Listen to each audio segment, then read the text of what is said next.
5ஆம் கிளாஸ்லேருந்து 6ஆம் கிளாஸுக்கு ஹைஸ்கூலுக்கு போனையா. என்ன எதிர்பார்த்து போனேன்னு தெரியுங்களா? நச்சின்னு ஒரு டீச்சர் வந்து அமைமான்னு எதிர்பார்த்து போனையா. ஆனால் அங்கே பார்த்தீங்கன்னா 56 வயசுல ரிட்டையர்மெண்ட் ஆகிறதாட்டம் ஒரு கலவை வந்து வாத்தியான் அமைச்சிட்டாயா. அவனை பார்த்தா எனக்கு படிப்பு வருமா இல்லை தூக்கம் வருமா? அடச்சைன்ட்டு அப்படியே அப்செட் ஆகி அப்படியே ஜன்னல் வருமா அப்படி பார்த்தேன்யா. அப்படியே கடலோர கவிதை ரேகா வட்டம் ஒரு டீச்சர் அப்படியே கொடையை பிடிச்சிட்டு போனது பாருங்க. பக்கத்து கிளாஸுக்கு போனது. நான் உடனே பக்கத்தில் உள்ளவனை கேட்டேன், அந்த டீச்சர் எங்கடா போகுது அப்படின்னு. அப்படின்னே அவன் சொன்னா, அது 6வது சி கிளாஸுக்கு போகுது அப்படின்னா.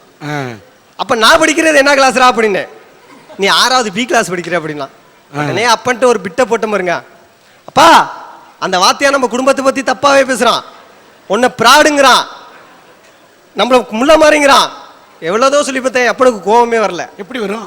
அதான் அதுக்கு ஒன்னே சொல்லிட்டு இருக்க. அதுக்கு தான் வரும்.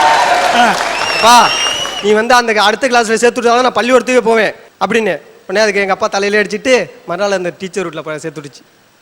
அப்படி அன்னைக்கு போய் சேர்ந்த வாசி தான் இந்த டீச்சரை பார்த்து பார்த்து பார்த்து படித்த வாசி தான் நான் அன்னைக்கு பிஎல் ஃபர்ஸ்ட் இயரே படிக்க போறேயா. இப்படி என்ன மாதிரி எத்தனை பேர் எங்கெங்க போயிருக்காங்க. 6வது வகுப்புல பி கிளாஸ்ல இருந்து சி கிளாஸுக்கு போன நீ வேலூர்ல ஒரு கிளாஸுக்கு போய் சேர்ந்துடாது. அதான் உனக்கு கடைசி கிளாஸ் ஆகிடக்கூடாது. ஐயா நான் அக்கா தங்கச்சி 2 பேரையும் காதலிச்சேன். ஒரு நாள் என் ஆள்கிட்ட போய் சொன்னேன், தாரணி நீ ஈன்னு சொல்லு, உன் பேரை நான் என் இதயத்திலே எழுதுறேன் அப்படின்னு. அதுக்கு ஒன்னே அந்த பிள்ளை சொன்னிச்சு, ஒழுங்கா எனக்கு கொடுக்குற லவ் லெட்டர் மிஸ்டேக் இல்லாமல் எழுது. தாரணின்னு என் பேர் எழுதுறதுக்கு தரணின்னு அக்கா பேர் எழுதி வச்சுட்டு அப்படின்னுச்சு. அதுக்கு ஒன்னே நான் சொன்னேன், நாங்கள்லாம் கரெக்டாக தாண்டி எழுதுறோம், நீ ஒழுங்கா உனக்கு கொடுக்குற லெட்டர் ஒண்டி ஒழுங்கா பிரிச்சு படி, ஒக்காலுக்கு கொடுக்குறதெல்லாம் நீ பிரிச்சுட்டு இருக்காத அப்படின்னு. அன்னைக்கு ஒண்டியே அந்த 2 குட்டியோலையும் நான் காதலிக்கலன்னு வச்சுங்களேன். இன்னைக்கு எழுத்தோட்டு போய் இன்ஜினியர், அவங்க அந்த பிள்ளையோட்டுக்கு எழுத்தோட்டு போய் இன்ஜினியராக இருக்க மாட்டான், பக்கத்துட்டு போய் டாக்டராக இருக்க மாட்டாயா. 2 பயிலும் இந்த 2 குட்டியோட சுத்திக்கிட்டு இன்னைக்கு காசி விற்க மாட்டான். எங்கே செல்லும் இந்த பாவம் யாரோ யாரோ அறிவாரோன்ட்டு போயிருப்பானோயா. இப்படியெல்லாம் நல்லது. டாக்டர் இன்ஜினியரிங் உருவாக்குறது யாரையா? என்ன மாதிரி ஏமாத்துறோம் ஐயா. ஐயா ஏமாத்துறோங்கன்னா நாங்கள் என்னத்துக்கே ஏமாத்துறோம்? சமுதாயத்தில் ஒரு விழிப்புணர்ச்சி ஏற்படுத்துறதுக்கு தான் ஏமாத்துறோம். நாங்கள் மட்டும் அன்னைக்கு திருடாம இருந்திருந்தோம்னு நினைச்சிங்களேன், பூட்டை கண்டுபிடிச்சிருக்க முடியுமா? திருடாம இருந்திருந்தோம்னா பூட்டை கண்டுபிடிச்சிருக்க முடியுமா? பூட்டு கம்பெனிக்காரெல்லாம் பிரச்சனையா புடியா. ஐயா அப்பையும் பூட்டை உடைச்சு திருடணும், லாக்கரை கண்டுபிடிச்சான். லாக்கரை உடைச்சு திருடணும், கரண்ட் சாக்கை கண்டுபிடிச்சான். இப்ப கரண்ட் சாக்கை எப்படா கரெக்ட் பண்றதுன்ட்டு நாங்க கண்டுபிடிச்சிட்டு இருக்கோம். இப்படி பல கண்டுபிடிப்புகளின் தந்தையா விளங்குற என்ன மாதிரி ஏமாத்துறவனுக்கு ஓட்டு போடுங்கன்னு நான் சொல்ல வந்திருக்கேன். இது மட்டுமா, இன்னைக்கு எத்தனை குடும்பத்துக்கு வேலை வாய்ப்பு கொடுத்துட்டு இருக்கோம் தெரியுங்களா ஐயா? ஐயா நாங்கள் ஒண்டியும் கட்டின பொண்டாட்டிய அடிக்காம உதைக்காம துரத்தி விடாம நாங்கள் குடிக்காம இருந்திருந்தோம்னா மாவட்டத்துக்கு 1000 பேருக்கு வேலை கொடுக்குற மகளிர் காவல் நிலையம் உருவாயிருக்குமா? எங்கேயோ போயிட்டு. சரி அதை விடுங்க. என்ன மாதிரி பசங்கள்லாம் பஸ்ல பிராடு பண்ணாம டிக்கெட் எடுத்துட்டு வந்திருந்தான்னா இன்னைக்கு டெப்போவுக்கு 10 பேர் செக்கருக்கு வேலை கொடுத்துருப்பானா? அதை விடுங்க. செக்கருக்கு வேலை கொடுக்குற, ஃபிகருக்கு வேலை கொடுக்குறையா? ஐயா அதை விடுங்க. நாங்கெல்லாம் மப்படிச்சுட்டு வீட்டில் மட்டையான வாசி தான். மகளிர் எல்லாம் இவனை நம்பினா இனிமே நம்ம பொழைக்க முடியாதுன்ட்டு மகளிர் சுய உதவி குழுன்னு ஒன்று ஆரம்பிச்சுட்டு வெளியே வேலைக்கு போனாங்க. இப்படி எத்தனை மகளிருக்கு நாங்கள் வேலை கொடுத்துருக்கோம் தெரியுங்களா? இப்படியா பார்த்த வேலை வாய்ப்பு கொடுக்குற எங்க மாதிரி திருடுறவனுக்கும் ப்ராடு பண்றவனுக்கும் ஓட்டு போடுங்க தான் நாங்கள் சொல்ல வந்திருக்கேன். இதெல்லாம் உட்காந்துருக்காங்க பாத்தீங்களா, இவங்க எல்லார்ட்டையும் வாங்கி தின்னுவாங்க. ஆனா யாருக்காச்சும் ஒருத்தருக்கு தான் ஓட்டு போடுவாங்க. ஆனா நாங்க இருக்கோம் பாத்தீங்களா, எவன் வாங்கி கொடுக்கறானோ அவனுக்கெல்லாம் ஓட்டு போடுற தன்மான சிங்கம். என் ஊர்ல ஒரு எலெக்ஷன் நடந்துச்சு. அங்க இருந்து ஒருத்தன் வந்தான், மாப்பிள்ள இந்தா குவாட்டரை குடிச்சோமா, ஓட்டுல போய் நம்ம சின்னத்தை போட்டோமான்னு இருக்கணும் அப்படின்னா சென்று குவாட்டரை குடிச்சேன். அங்கே இருந்து இன்னொரு கட்சி வேற வந்தான், பங்காளி இந்தா பிரியாணியை திங்கிறியா, என் சின்னத்துல போய் ஓட்ட போட்டியான்னு இருக்கணும் அப்படின்னா. சரி மாப்பிள்ள கவலையே படாத பங்காளி, உனக்கும் ஓட்டு போட்டுறேன் அப்படின்னு போத தலைக்கு ஏறினுச்சு. வேட்டி எங்க போனுச்சுன்னு தெரியல, சட்டை எங்க போட்டுச்சுன்னு தெரியல. அப்படியே டவுசரோட நடந்து போயிட்டு இருந்தேன். அதை பார்த்துட்டு அங்கே இருந்து இன்னொரு கட்சிக்காரன் வந்து, மாப்பிள்ள இந்தா புது வேட்டி புது சட்டை 200 பணமும் இந்தா, குளிச்சு முழிவிட்டு வேட்டி சட்டையெல்லாம் கட்டிட்டு என் சின்னத்துக்கு வந்து ஓட்டு போடுற அப்படின்னா. சரி மாப்பிள்ள கவலையப்படாத, உனக்கும் ஓட்டு போடுறேன் அப்படின்னு. ஐயா இப்படியெல்லாம் வாங்கி கொடுத்தானுலே, எனக்கு ஓட்டு இருக்கான்னு உனக்கு தெரியுமாயா?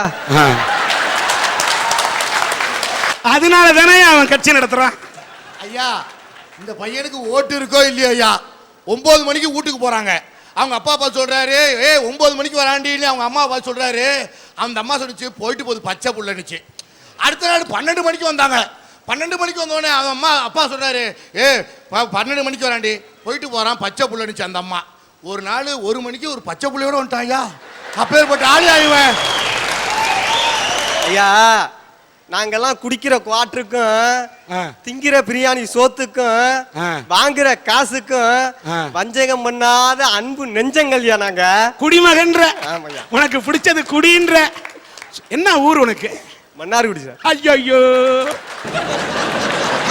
கெட்டுதியா குடி, அதோட மன்னார்குடியோட மகிமையே கெடுக்கிறிய ஐயா. இப்படியெல்லாம் ஏமாத்துறோம் நாங்க. இப்படியெல்லாம் ஏமாத்துற எங்களுக்கு ஓட்டு போடுங்கன்னு பேச வந்திருக்கேன் ஐயா. ஐயா கடவுள் இருக்குங்கிறானே அவனை நம்பலாம், ஆனா கடவுள் இல்லைங்கிறானே அவனை கூட நம்பலாம். ஆனா கடவுளே நான் தான் சொல்றான் பாருங்க, அவனை நம்பவே கூடாதியா, நம்பவே கூடாது. இன்னும் தலையில ஒழுங்காவே முடி கூட முளைக்கல, அது காட்டியே எங்க சங்கத்து தலைவரை பத்தி தப்பா பேசுதியா. அண்ணா மூளை இருக்கலாம் முடிய பத்தி யோசிக்க மாட்டான்.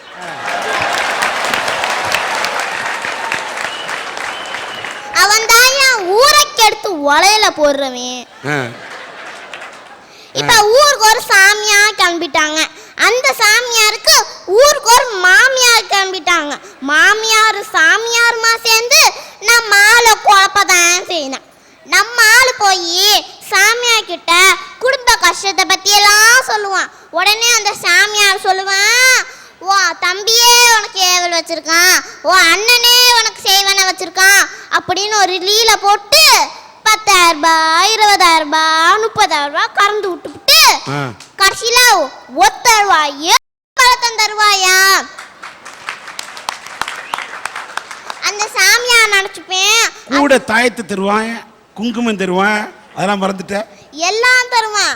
அந்த சாமியார் நினைச்சுப்பான் அதுக்கு எப்ப பைத்தியம் பிடிக்குதோ தலையில தேய்ச்சி குளிச்சுக்கட்டும்னு நினைச்சுப்பான்.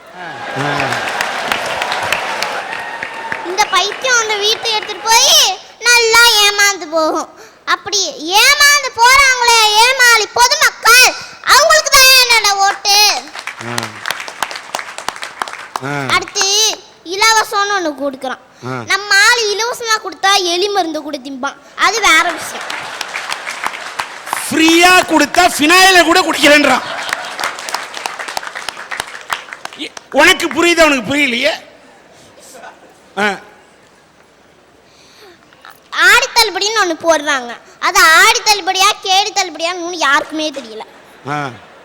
8 முழம் வேஷ்டி வாங்கினா 8 நாள கோணம் ஆயிடுது. இதோட கொடுமை என்னன்னா 14 முழம் புடவை வாங்கினா 14ஆம் நாள் ரம்பா போடுற டவுசர் ஆயிடுதியா. இப்படிதான் ஏமாத்திட்டு இருக்காங்க. ஏமாந்து போறாங்களே அந்த ஏமாளி பொதுமக்கள், அவங்களுக்கு தான் என்னோட ஓட்டு. முதல்ல முளைக்கணும், அப்புறம் 2 இலை விடணும், அப்புறம் கிளை வரணும், அப்புறம் பூக்கணும், அப்புறம் காய்க்கணும். இதுதான் இயற்கை. அது முளைக்கவே இல்லை, முளைக்கவே இல்லை, ஆனா பேச்சுல சளைக்கவே இல்லையா. ஐயா நாங்களும் முளைப்போம்ல, நாங்களும் காப்போம்ல, நாங்களும் பூப்போம்ல, நாங்களும் பதில் சொல்லுவோம்ல, நீங்களும் புரிஞ்சுக்கணும்ல. ஏமாற்றாதே ஏமாற்றாதே அங்க பார்த்து பாடணும். ஏமாறாதே ஏமாறாதே. ஐயா மாணவர்களை எப்படி தெரியுமா ஆசிரியர் ஏமாத்துறாங்க, எங்கள் தமிழ் வாத்தியார் வந்து எனக்கு பாடம் நடத்துறேன்னு சொன்னாங்க. சரி இன்னைக்கு தான் பாடம் நடத்த போகிறாங்க, தமிழ் புக்கை திறந்து வச்சா இன்றைக்கும் நடத்தலை. நாளைக்கு தான் நடத்த போகிறாங்க, தமிழ் புக்கை திறந்து வச்சா நாளைக்கு நடத்தலை. இப்படி தான் ஏன் நடத்த மாட்டேன்ட்டு இருக்காங்க. ஏன் தெரியுமாயா அவங்க நடத்தல? அவருக்கு தெரிஞ்சால் தானே எங்களுக்கே நடத்த முடியும். அவருக்கே கோனா நோட்ஸ் வாங்கி படிக்க நேரம் இல்லை, அப்புறம் எப்படி எங்களுக்கு நடத்த முடியும்? இப்படிதான் ஆசிரியர் மாணவர்களை ஏமாத்துறாங்க. மாணவர்கள் ஆசிரியர்களை எப்படி தெரியுமா ஏமாத்துறாங்க? நாங்கள் முதல் நாள் ஹோம்ஒர்க் செய்யாமல் போயிடுவோம். இந்த அண்ணன் மாதிரி ஹோம்ஒர்க் செய்யாமல் போயிடுவோம். எங்கள் மிஸ்ஸு இருக்கிற பவுடர்லாம் எடுத்து கொட்டிட்டு பொட்டு வச்சுட்டு வரும் கிளாஸுக்கு. அப்போ காலைல என்ன பண்ணும்? ஹோம்ஒர்க் சைன் பண்ணும். அப்போ எங்கள் கிளாஸில் ஒரு பையன் ஏந்துச்சு சொன்னா, மிஸ் நீங்கள் சிம்புற மாதிரி ஸ்லிம்மாக இருக்கீங்க சொன்ன ரைஸ் வச்சோம்.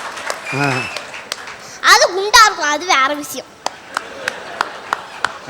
இவன் ஸ்லிம்மாக இருக்கீங்கன்னு ஐஸ் வச்சோன்னு எங்கள் மிஸ்ஸு சொல்லுவோம், அப்படியாடா செல்லோ அப்படின்னு சொல்லும். அன்னைக்கு ஹோம்ஒர்க் இருக்கு. இப்படிதான் பிள்ளைங்க ஆசிரியர்களை ஏமாத்துறாங்க. கணவன் மனைவி கிட்ட இப்ப வந்து மனைவி சொல்லுவா, செல்லோ 1 மணிக்கெல்லாம் வந்துருங்க, மேட்னி ஷோக்கு போலாம் அப்படிம்பா. அவன் வரமாட்டான். மணி 1 பூவெல்லாம் வச்சுட்டு தேட்டருக்கு ரெடியா உட்காந்துருப்பா. மணி 1 ஆச்சு, 2 ஆச்சு, 3 ஆச்சு, 4 ஆச்சு, 5 ஆச்சு, 6 ஆச்சு. 6 மணிக்கு வந்து செய்யுங்க. அவள் சொல்லுவா, ஏன் இவ்வளோ லேட் ஆச்சு அப்படின்னு கேட்பா. ஆஃபீஸில் நிறையா ஒர்க்கு, அது மட்டும் இல்லை வரும்போது ரொம்ப டிராஃபிக்கு அப்படின்னு சொல்லுவான். ஏன் தெரியுமா அவன் வரல? ஆஃபீஸில் உள்ள ஃபிகர்ஸை விட்டுட்டு வர முடியல. சொல்லுங்க என்ன அந்த பாப்பா பொண்டாட்டி ஏமாந்த கதையை சொல்லுது. புருஷனா நான் ஏமாந்தேன். எனக்கு கல்யாணம் ஆகி 3 வருஷம் ஆச்சு. நம்ம படிக்கையில் படித்தோம், முயற்சி உடையார் இகழ்ச்சியார், முயற்சி திருவினை ஆக்கும்னு. கல்யாணம் ஆன முதலாக நான் ஒரு விஷயத்துக்கு முயற்சி பண்ணிக்கிட்டே இருக்கேன், இன்னை வரைக்கும் முடியவே இல்லை. என்ன? ஒன்றும் இல்லை, ஒரு நாளைக்காவது நான் என் பொண்டாட்டியை எதிர்த்து பேசணும்னு நினைக்கிறேன், இன்னை வரைக்கும் முடியலைங்கய்யா. உங்களுடைய முயற்சி ஒரு தொடர் கதை, தொடரட்டும். ஏமாந்து போறாங்களே இந்த ஏமாளி பொதுமக்கள், அவங்களுக்கு தான் என்னோட ஓட்டு. ஐயா, கூடூருங்கிற ஒரு கிராமத்துல சாவித்திருங்கிற ஒரு மருமகள் இருக்கா. கண்ணு தெரியாத மாமனாரு, காலே நடக்க முடியாத மாமியார். இந்த 2 பேராலையும் யாருடைய துணை இல்லாம ஒரு அடி எடுத்து வைக்க முடியாதுங்க ஐயா. இப்படிப்பட்ட காலத்துல அந்த 2 பேரையும் தன்னுடைய குழந்தைங்களா நினைச்சுக்கிட்டு அந்த பெண் மருமகள் அவங்களுக்கு வேண்டிய வேலைகளை செஞ்சுட்டு வர்றா ஐயா. தன்னுடைய குழந்தையோட கழிவுகளை எடுக்கிறதுக்கு யோசிக்கிற அம்மாக்களுக்கு மத்தியில தன்னுடைய மாமனாரு மாமியாரோடைய கழிவுகளை எடுத்து கடமையாட்டிட்டு வரா, தியாகம் பண்ணிட்டு வரா இல்லையா. அந்த குடும்ப தியாகி மருமகள் தாயா என்னுடைய ஓட்டு. காங்கிரஸ் கட்சியில காந்தியுடைய போக்கு எனக்கு பிடிக்கலன்னு சொல்லிட்டு தீவிரவாதத்தால் மட்டும்தான் இந்த நாட்டுக்கு விடுதலையை வாங்கி தர முடியும்னு நேதாஜி நம்பினார். இவர் ஆங்கிலேய அரசாங்கத்துக்கு எதிராக புரட்சிகளையும் கிளர்ச்சிகளையும் ஈடுபடுறாருன்னு சொல்லிட்டு ஆங்கிலேய அரசாங்கம் அவரை வீட்டு சிறையிலே வச்சு அடைச்சிச்சு. இருந்தாலும் வீட்டு சிறையிலிருந்து தப்பிச்சு போய் சிங்கப்பூரில் INA-வை உருவாக்குனாரியா. ஜப்பான் ஜெர்மனிக்கு போனாரு, ஹிட்லரை போய் சந்திச்சார்.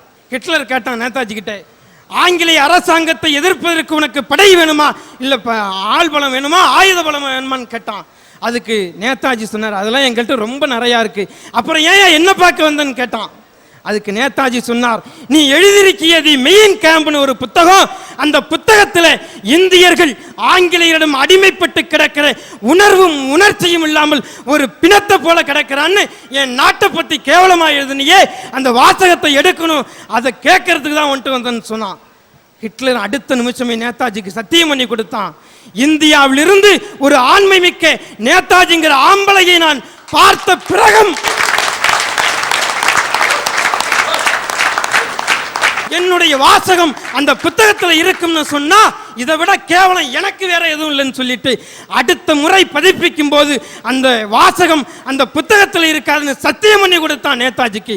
ஜப்பான் நாட்டில் போய் இந்தியர்களுடைய மானத்தை காப்பாத்திட்டு வந்த ஒரே ஒரு நேதாஜி இருக்காரா இல்லையானே உன்னால கண்டுபிடிக்க முடியலையே. அவரை பாதுகாக்கிறதுக்கு உனக்கு தகுதி இல்லையே. இந்தியாவில் இருக்க 110 கோடி மக்களை நீ எப்படி பாதுகாப்ப?